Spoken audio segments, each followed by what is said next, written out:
Hi, this is Wayne Sutton with BUILDUP VC. And I'm Jesse Jackson. This is D. Jesse Jackson, Reverend Jesse Jackson. How you doing, sir? Good to see you. Good to see you too. I really appreciate this opportunity to sit down with you and talk about diversity, Silicon Valley, tech, Selma, and culture. So I'm looking forward to the conversation. I think there's so much discussion there about Selma and how dramatic and how transformational the right to vote was. There are some missing pieces because the bigger battles are beyond the bridge, they're beyond Selma.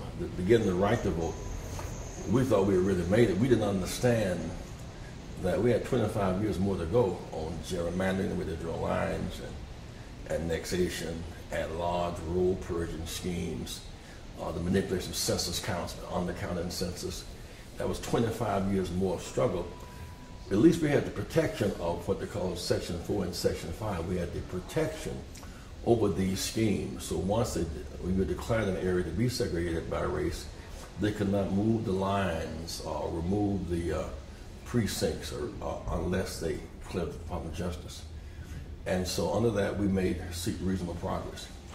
But while August 6th is a big day politically, June 25th, 2013 is a bigger day. That's the big day of setback. They cut back because they removed the protections. This Supreme Court argued that we were beyond race. We no longer needed race protection. And so when the Supreme Court ruled on June 25th and took away Section 4, they left the card and took away the key. It makes it more difficult to deal with proportionality. The result is the same day the court ruled, Texas filed a lawsuit. They took 600,000 off the rolls. So you must have a voter ID. They did it in such a way that people couldn't get back on. In Texas, you can use a gun ID, you can't use a student ID to register. I was in Fort Valley in Georgia last week. They don't have voting precinct on the campus. 3,000 students, 3,000 voters in one spot. Wow. So the use of voter ID and voter suppression tactics, reduced the number of days you can vote, not letting you vote on Sundays. They took away the key, as they did in 1896. They took away the key. The result is the Voting Rights Act is under severe economic attack, a political attack, and that's beyond the bridge. But while we're preoccupied with the politics of surviving of equal protection, the economics is even worse, because at least there are more blacks in Congress and state legislatures than there are in Silicon Valley, yes, or there are on Wall Street. Yes. So that when one thinks about it, there is I think our struggle comes in stages. The first stage was to end legal slavery, 246 years. Second, end legal Jim Crow up to 1954. The third stage is right to vote. The fourth stage is access to capital, yes, industry, yes, technology, yes, and deal flow. And that's what we are now in, yes, Silicon Valley. We're free, yeah, but terribly unequal. Yes, agreed on that. And with that note, talking about access to capital, we're here, Silicon Valley, the Bay Area. One question that's been on a lot of people's minds is like, why does Jesse Jackson care about technology, and then why does he care about passion about getting into Silicon Valley and diversity? Like I heard the story. Now, correct me if I'm wrong. Now you know how we can be. That you once had a tech company and raised money years ago yourself. Is that true? I never had a tech company. Never had a tech company? As a matter of fact, I don't even have a tech phone. See, that's how rumors get started. But still, it's really about my passion for justice and, yes, equal opportunity. I went to jail at one stage of my struggle fighting the use of a library. Mm-hmm. Going to jail trying to use a downtown restaurant. That was that stage. Then we marched for the right to vote. That stage. Now we're another stage of our struggle for a more. Because what's hurting us now is that the poison of racism and poverty is a weapon of mass destruction. So that leads, where is the capital? Dr. King's last campaign was a poor people's campaign, establishing a floor beneath which no one would fall. So the question is, we have a capital deficit where we live, where is the money?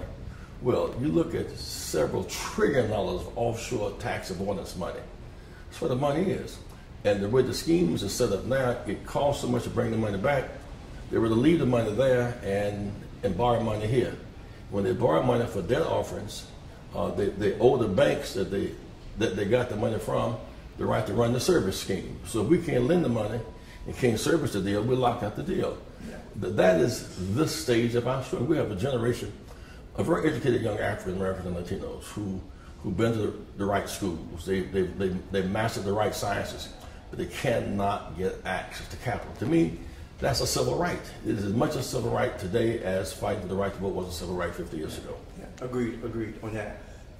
Speaking of access to capital, and we Jesse Jackson's tech company. I'm not even going to say the word. It's like, you know, when Dr. King would say, go to Selma.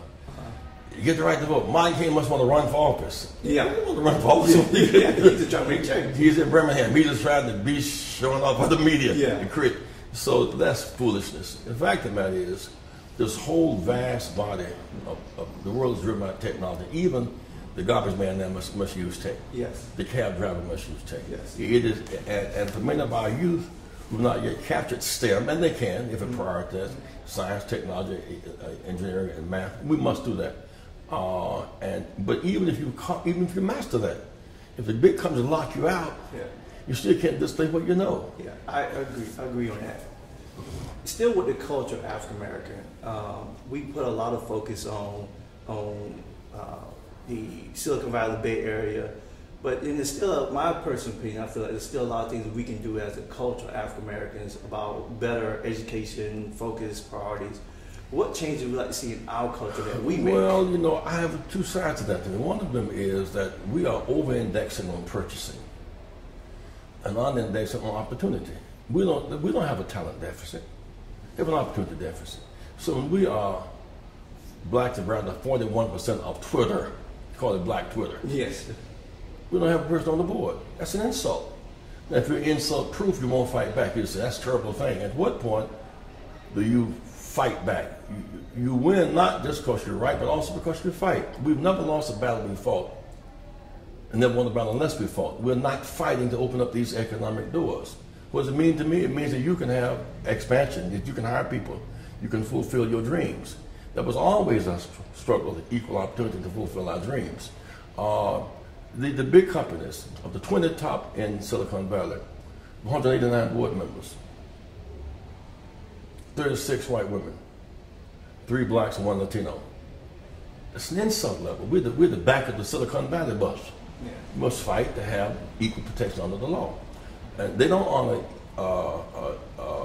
equal opportunity. They don't honor contract compliance, which is the government law should be.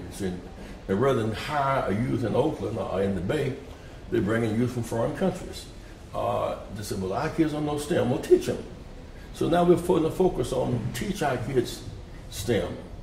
We should have as many college kids going on engineering scholarships as athletic scholarships. Yes. One of the big things about the Intel deal, $300 million deal, was a part of the money would go to connect Silicon Valley with black colleges, where they teach engineers, A&T and Howard and Hampton and Tennessee State, Southern, Florida A&M, these schools that teach engineering. They need money, kids need scholarships. They can't afford to go to school and become an engineer. Student loan debt, greater than credit card debt. If they come out, if they're not recruited, they still can't get a job. Yeah. So part of the money will go to that. Another part will go to setting up a capital pool for first-time startups. Yes. So many brilliant young brothers and sisters who had all the right stuff, they can't get startup money. Yes. And the amount they get is so paltry they can't do venture capital. The other part, which is a big myth, is that Silicon Valley is so tech high, so tech. 60% of the jobs are non-tech. Yes. They're lawyers, Yes. ad agencies, marketing, truck drivers, secretaries, a whole range of service work around the industry. We're locked out of that too. So on the employment side, we're around 0 to 3%. On the investment side, less than 1%. On the C-suites, less than 2%. We intend, as a civil rights struggle, to change that. And those who expect to be beneficiaries of that struggle must engage in it. If there's anyone that this generation must know, you will not get what you deserve just because you're right, but because you fight. And effort and excellence means a lot. Effort and excellence means a lot. Inheritance and access means more. Yes. Because you do business with people you know, trust, and like. They don't know you, don't trust, don't like you, you can't get in. So it's a fight involved here. But it's a righteous fight. And I think that different than in the early 60s, it's kind of progressive right-wingers. Nice, cool guys, you know, loafers, no wear no socks, nice guys, cool guys, socialize, but don't make access to capital. That's a fight. Yeah, agree. So we're here at Galvanize in San Francisco, and they do a couple of things. They have a code school for data scientists, full stack program, and mostly for adults and college students. BUILDUP, we focus on early stage tech companies, first time founders, building MVPs, helping hopefully get access to capital and education as well. With that being said, you mentioned STEM earlier, and there's a lot of focus on the youth, but like what solutions would you like to see like adults to like get involved in tech?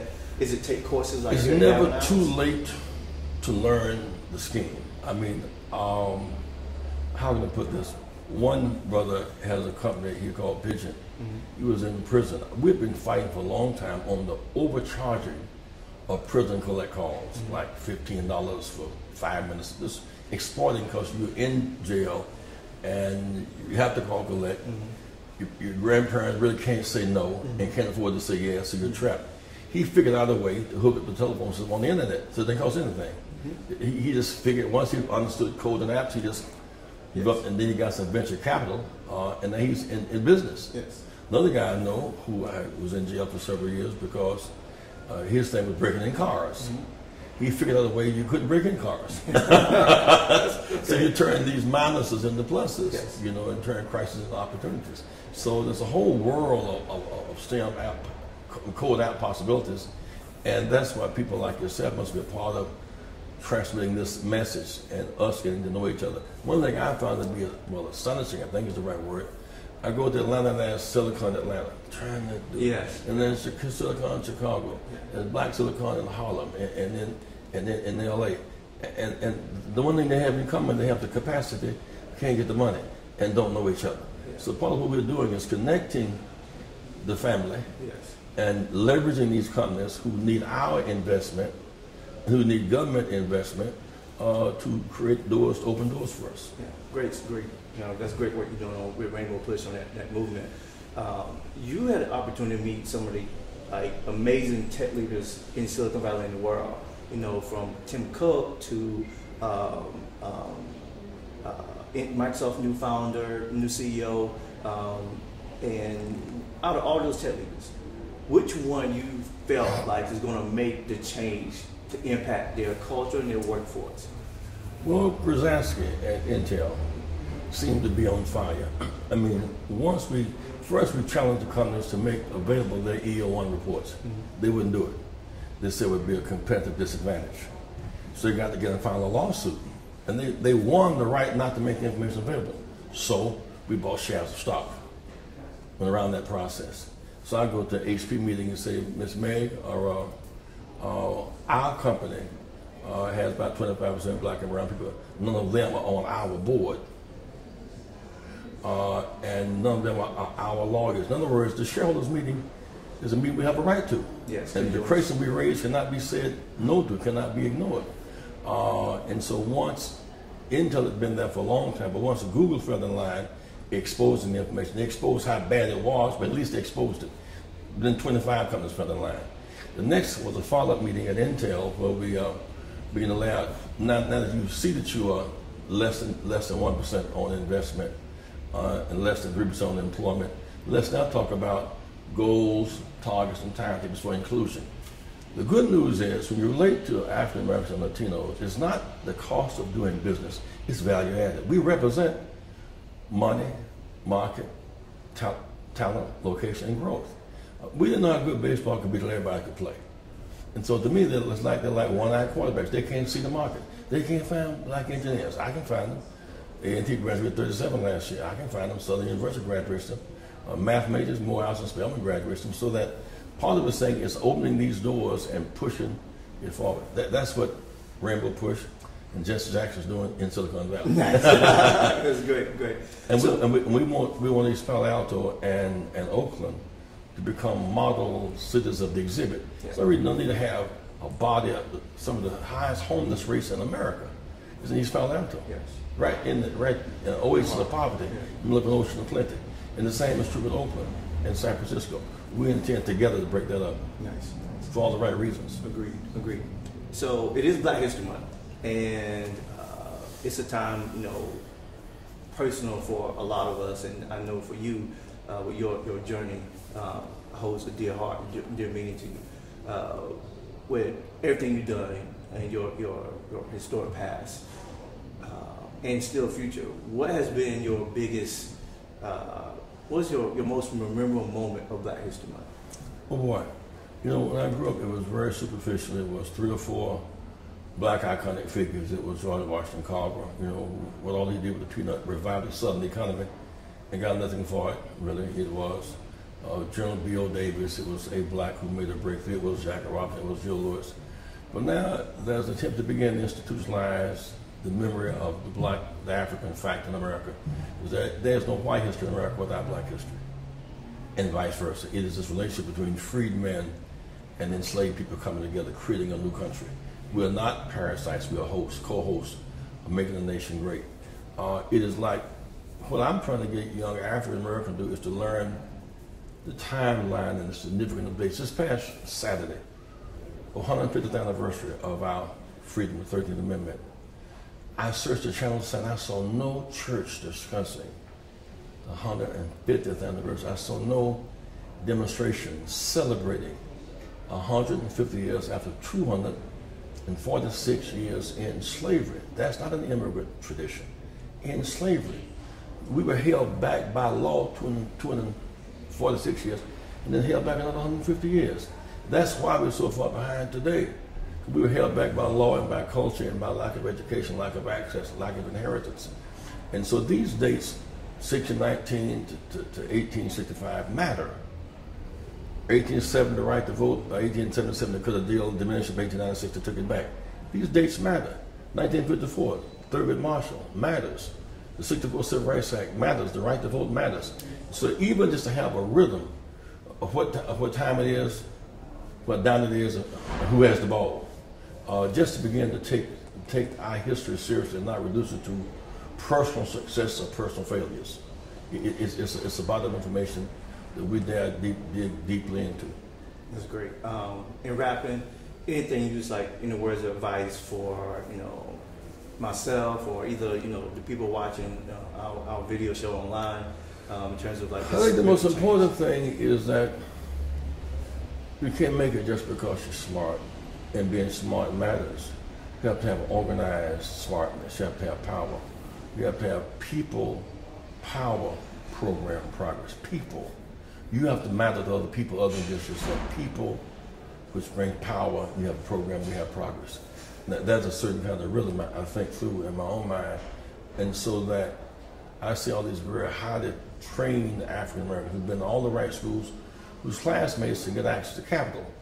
They can't get an appointment.